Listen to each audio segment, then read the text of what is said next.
everybody, welcome back to 8-Bit Writers. My name is Gray and I am a writer with DID. Today we're going to be talking about a couple of different outlining strategies that you could use. I find a lot of stigma in the community about writing outlines specifically is just because people don't really understand how flexible it can be, and that as I think it's I'm gonna be flayed alive for this, but that really popular fantasy writer, he said that he called outliners and discovery writers architects and gardeners. And I find that the journey, if you will, between architects and gardeners is more of a gradient than it is like a light switch.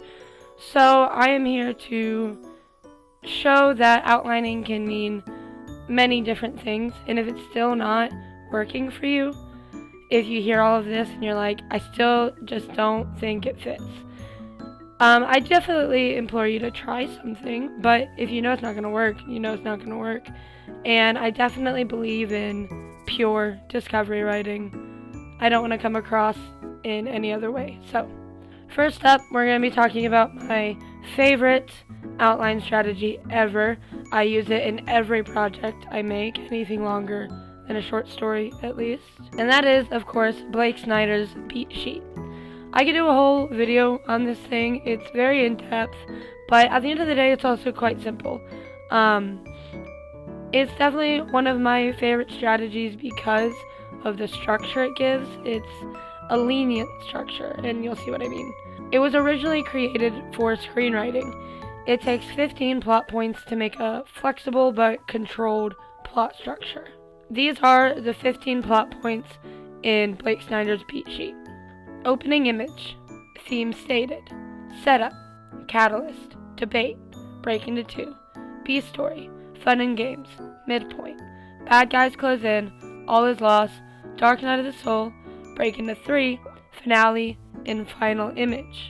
Now I know that might sound like a lot, but if you were to try out this method, you'd likely find yourself realizing that you can get through outlining each beat quicker than you thought you would.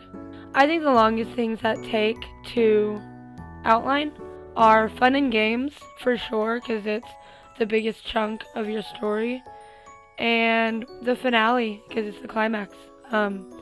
That is pretty difficult, as I'm sure you agree with.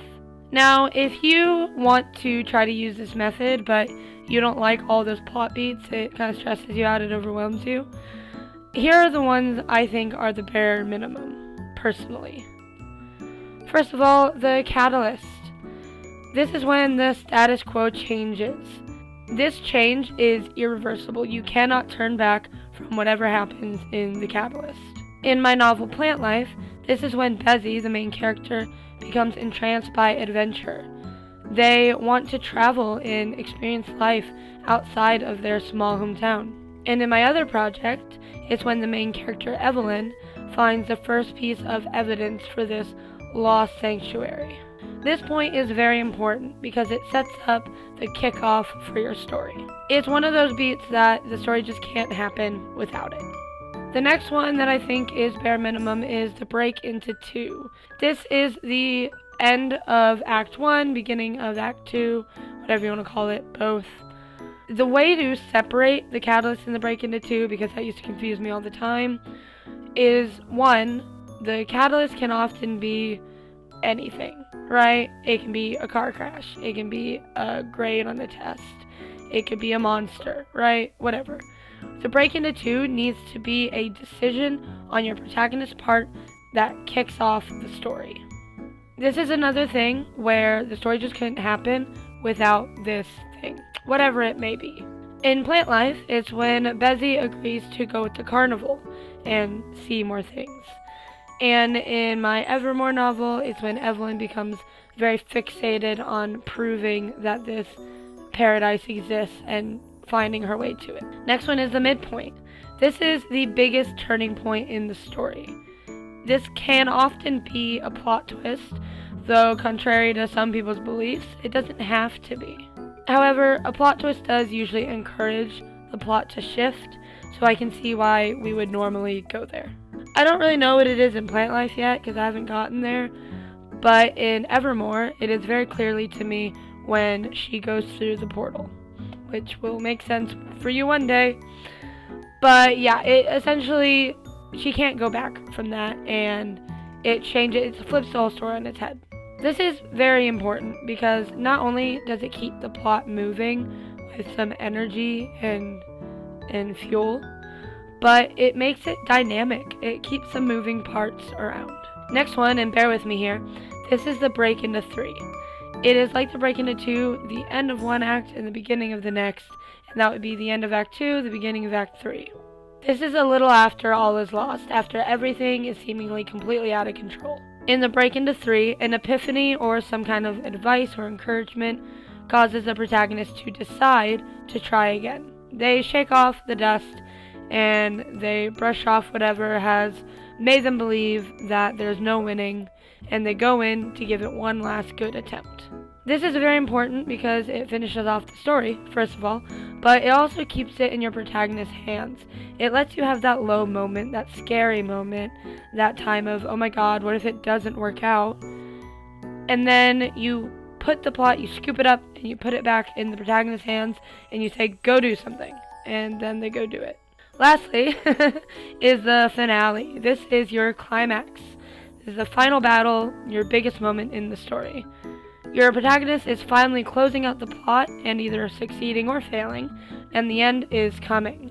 You know why this one is important, I hope.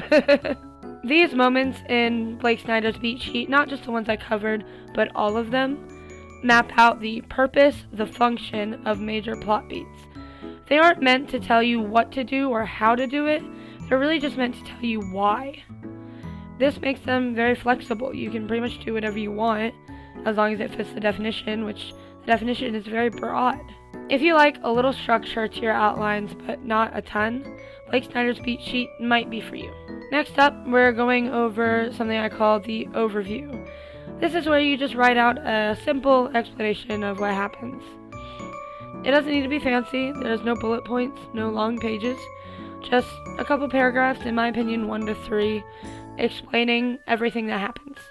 You can go into as much or as little detail as you'd like, as long as it helps you out, you know? This often includes going through some of the major plot beats that I went over before, but it really is just a glorified thought dump, to be honest with you, which is not a bad thing.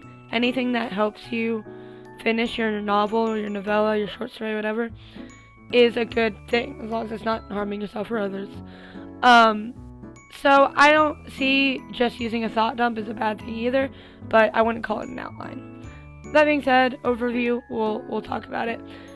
This is really good for writers who really need to discovery write and need to get it out naturally, but still struggle to finish a novel without a guide. To do this in a way that is conducive to your progress, you should become familiar with the 3-act structure. This is essentially 3 acts, a beginning, a middle, and an end, or otherwise the setup, the confrontation, and the resolution. The 3-act structure is what is most commonly taught to tell a story. We all learned it in fucking some elementary school English class, or middle school, I don't know. But we all learned it, we all forgot it, and now we're here. And it's actually quite useful if you know how to use it. And in this case, there's a couple different things you can do with it. Now, something important, something I like to remember, is that there was something said by Aristotle about the 3-act structure, suggesting a chain of events structure. Each scene would be a consequence of the last scene. So that's something very important to keep in mind. You don't want things to be cut from each other. You want them to bleed into each other. And I do want to let you know, the 3-act structure does have mini plot beats that we could go over in a separate video because it is a little bit more in depth, but I figured we'd just go over the overview for the overview. I hope I'm making sense. So what do you do in each of these acts? Well, the first act should set the scene for the plot and explain what's important to the characters and who they currently are as people. You want to set the tone, you want to set the atmosphere, you want to let readers know what they're getting into. If readers don't know what they're getting into by the end of Act 1, that's really not a good thing. They're probably going to put it down or be really angry. I know people who keep reading books when they're angry, and I don't really get it, but some people will do that, so prepare for that. The second act. The second act is a huge chunk of the plot. It leads all the way to the break into 3. This is where you essentially tell the whole story. You get into the fun and games, which in Blake Snyder's beat sheet is the, honestly, consequence, the chain of events of what is the main plot, and the subplot or subplots woven in between it. So the second act is where you want this to happen the most. And Act 3 is where everything becomes resolved for better or for worse. And that's pretty much the overview. It's very simple. You just get into it, you write down what you have in your head, you structure it out a little bit maybe, and you try to follow the 3-act structure. And that's that. Next up is the chapter by chapter or scene by scene outline. This is a method I used to use all the time. You essentially comb through the novel until every little detail is as fleshed out as you possibly can. It's a very tedious process, going through every scene one by one, where you will stop if you have writer's block and sit there until you have it ready to continue when you know where you're going next. It's very tedious. The pro of this is that you almost never have plot holes, and editing is super easy compared to if you just purely discovery write it. The con is, it's really fucking hard, and it takes a long time. I once had an outline bigger than the book and a bit higher than 100 pages. So this was like, I think it was like a 125 page outline. It was fucking ridiculous. I spent like months on it. It was not conducive to my writing career. However, it is worth talking about. It can absolutely be helpful for some people if they don't do what I did. Make sure you take breaks. Allow yourself to do it out of chronologically. That's a word. Allow yourself to do it out of order. You know, come back to it. It's not a big deal, guys. Contrary to what I thought. So yeah, did I already mention it's customizable? I don't remember. You can put in as much detail as you want. You don't necessarily need to flesh it out to the maximum, like I said before. You might even pair this outline with one of the others. Next up is major plot points. This is where you literally only outline the big things, every major plot point that you can remember, and discovery write how you get from one plot point to another. This is a super simple method. Your outline may look something like this. Protagonist witnesses a murder, so protagonist ponders on whether to tell anyone or not. So they decide not to. So they end up telling their best friend. So they face consequences. So they become a target of the killer. This is really good if you need simplicity, and you may notice that I put a very vague thing at one point, face consequences. That's because with this style of outline especially, you don't really need to know exactly what they are. You can come up with that during the draft, but otherwise you can just put what happened essentially in the outline, and that definitely could cause problems. It could make things a little harder, but if that's what you need to do, it's kind of like trading, give and take, you know. But yes, this is good if you really need simplicity in your structure. The next one is the 7-point story structure. I was not familiar with this one until I did some research for the video, but it focuses on the major turning points in the story. The points go as so. Hook, the status quo is explored. Plot turn 1, an inciting incident kicks off the story. Pinch 1, the situation escalates. Midpoint, the protagonist shifts from being reactive to proactive. Pinch 2, a major setback occurs. Plot turn 2, the key to victory is discovered. Resolution, the conflict is resolved. This method involves meeting the characters, introducing the issue, raising the stakes, it getting worse, the protagonist's head barely being above water, and then the resolution. Because that is all it focuses on, it's also very customizable. I find the turning points to be the hardest beat in the story anyway, aside from sagging middle syndrome, so the fact that this has you just get out of the way as soon as possible is very appealing to me, and I think I am going to try it out. I believe this is good for writers who need one of the most basic tools to get them to the finish line. Lastly, and this might be a little controversial, but I believe you should outline as you go if that's what works for you. This method is essentially you write a bit, then you outline some. You write a bit, outline ahead again, write a bit, etc. It works for me when I'm not having fun solely on the outline and I need some writing in between. I need to do things bit by bit. Or, more commonly, when I just don't know the characters until I get them on the page. That is a huge struggle for me.